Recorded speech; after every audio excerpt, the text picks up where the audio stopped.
AVGN Who Framed Roger Rabbit original ending. James Rolfe has been making reviews of bad video games as the character The Angry Video Game Nerd since 2004. With the heavy catalog of game reviews, it's likely that over the 4 years at least something would be lost. This only took 4 episodes to happen.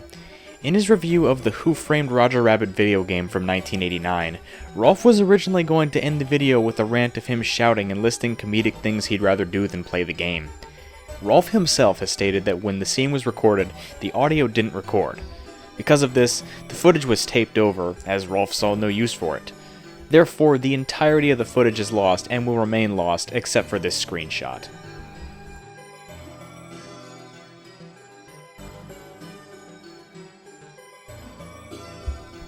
The Beavis and Butthead arcade game. The Beavis and Butthead arcade game was a cancelled arcade game from 1996, developed by Atari and based on the MTV series of the same name.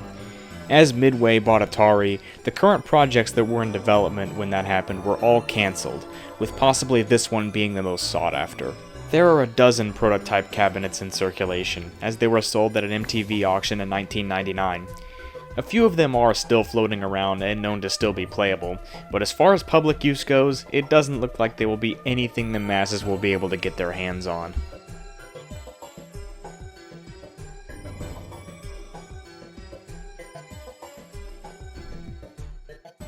Noah's Ark. So here we have the second piece of media covered in this series with the same name. Noah's Ark is a 1995 Japanese PC game which is currently lost. Not to be confused with the American PC puzzle game that came out in 2002, this game was a point-and-click adventure game. Many pictures of the disc and box art have surfaced, as the game was sold on a Yahoo auction, and archives of the game's website have been found in Japanese and English. A trailer of the game has also been found, but beyond that, very little is known about this game. Perhaps it wasn't even released to the market at all, but certain copies got in people's possession. The most likely scenario was that the game was scrapped and never released, but if that's the case, why is there a box with art depicting the game?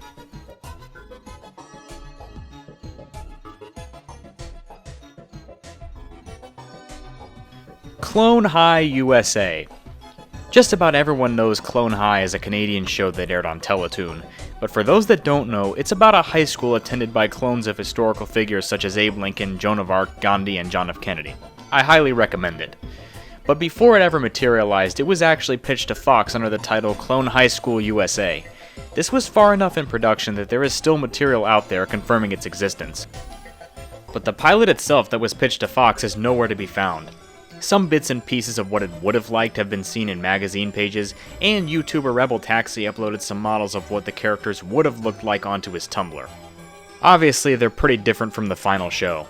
As of now, that's the only material that's surfaced from the pilot.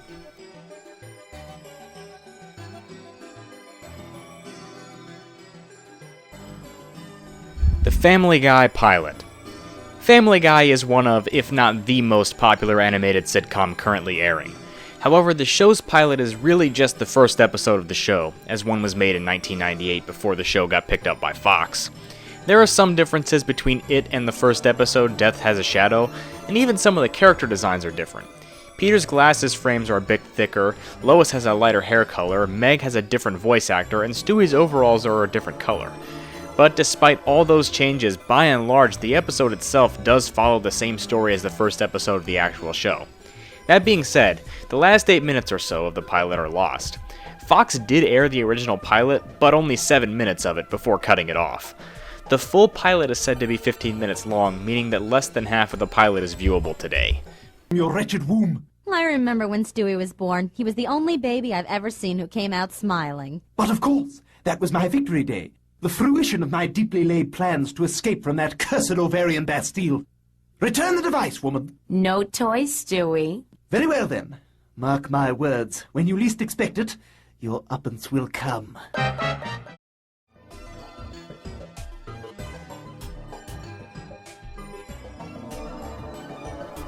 It's Anybody's Guess. It's Anybody's Guess was a game show that aired in the summer of 1977 on NBC. The show was hosted by Monty Hall, as he was forced to by NBC due to the condition of them not buying the show unless he hosted it. The show was a question and answer show with a rather complicated premise, described as sort of being a cross between Jeopardy and Family Feud. The only full episode online is thought to be the last one, though there are other episodes confirmed to still be in existence. 2 episodes are held in the UCLA archives, and another 2 are held by private collectors. Aside from those 2, it's unknown what exists and how many episodes there were of this show. What is something that you usually carry around with you, Practical Joker? It's all new. It's anybody's guess. Barbara? A whoopee cushion? Monty Hall's back in a great new game. It's anybody's guess. Weekdays at 11:30, 10:30 Central and Pacific. Right before Shoot for the Stars at a new time on NBC.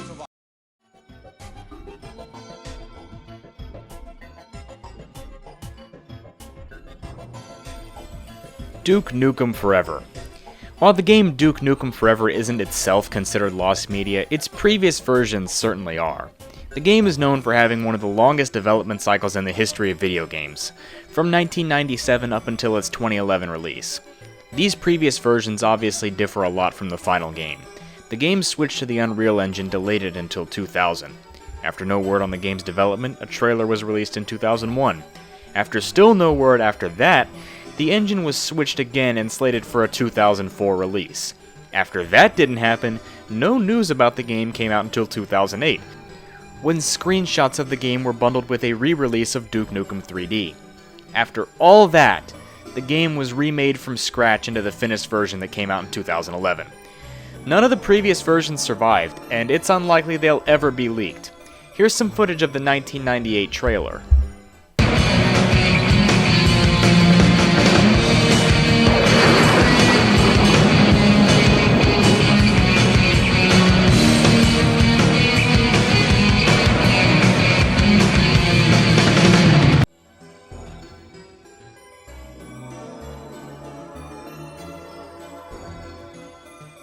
Spoonie Melodies.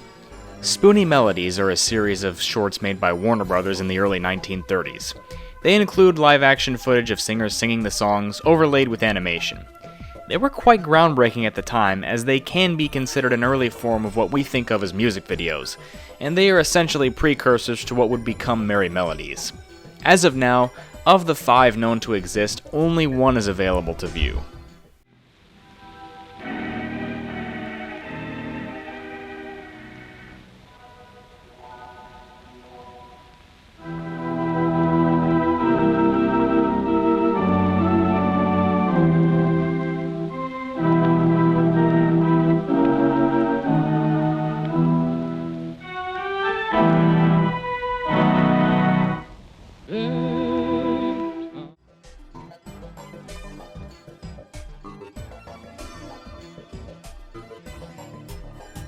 Pokemon Barboach vs. Whiscash.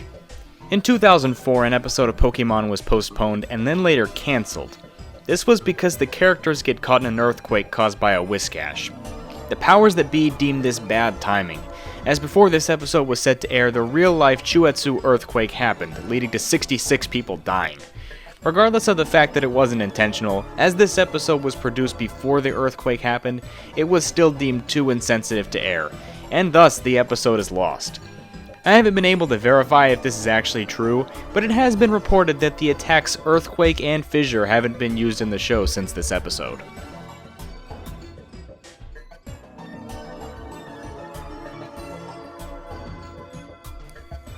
Lincoln's Lost Speech. At a convention in Bloomington, Illinois in 1856, Abraham Lincoln is said to have given a speech in front of roughly 1,000 people during a meeting to re-establish the Illinois Republican Party. Allegedly, one of Lincoln's friends wrote down the contents of the first 15 minutes of this speech before throwing it away, and none of the news reporters that were there wrote down any of the speech either.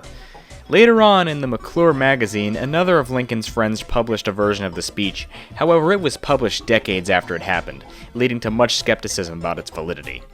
If there's any written copies that survived, they would be unknown to exist now.